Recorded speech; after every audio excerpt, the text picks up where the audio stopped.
Basically I'm not a party person. అందులోనూ నా birthday రోజు నాకు రెడీ అవడానికి కూడా ఓపిక లేదు. అయినా కూడా కొంచెం ఎనర్జీ తెచ్చుకొని ఈ బర్త్డేని ఇలా సింపుల్ గా సెలబ్రేట్ చేసుకున్నాము. ఎందుకంటే ఈ బర్త్డేకి ఒక స్పెషాలిటీ ఉంది. నెక్స్ట్ ఇయర్ మా బర్త్డేకి మా చేతిలో మా బేబీ ఉంటుంది. మీ అందరికీ తెలిసిన విషయమే. వన్స్ మన లైఫ్ లోకి కిడ్స్ వచ్చారంటే మనల్ని మనం మర్చిపోతాము. అప్పటి వరకు మనల్ని చిన్నపిల్లల్లాగా చూసి మనకు సంబంధించిన అన్ని సెలబ్రేట్ చేసిన మన పెద్దవాళ్ళు కూడా మనల్ని మర్చిపోతారు. మొత్తం అందరి ప్రపంచం పిల్లల చుట్టూతోనే తిరుగుతూ ఉంటుంది. వాళ్ళ బర్త్డేస్, ఫంక్షన్స్ సెలబ్రేట్ చేస్తూ వాళ్ళని చూస్తూ మురిసిపోతూ ఉంటాము.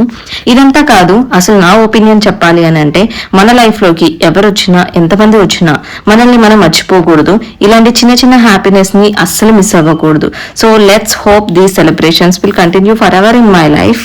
ఇక్కడ మా చెల్లి నా కోసం ఒక గిఫ్ట్ తీసుకొచ్చింది. మా ఇంట్లో ఏం సెలబ్రేట్ చేసుకున్నా ఇలాంటి సర్ప్రైజెస్ ఇవ్వడం మా చెల్లికి అలవాటే. ఈ గిఫ్ట్ అయితే మాత్రం నిజంగా నాకు సర్ప్రైజే. ఎందుకంటే ఈ బ్యాగ్ ఎప్పటి నుంచో నా విష్ లిస్ట్ లో ఉంది. ఆల్మోస్ట్ 1 year నుంచి. చూడగానే చాలా హ్యాపీ అనిపించింది. పాపం టైం లేకపోయినా ఫ్లిప్కార్ట్ విన్స్ లో పెట్టి మరీ ఈ గిఫ్ట్ నా కోసం తెప్పించింది. ఎంతైనా ఇలాంటి సర్ప్రైజెస్ భలే ఉంటాయి కదా.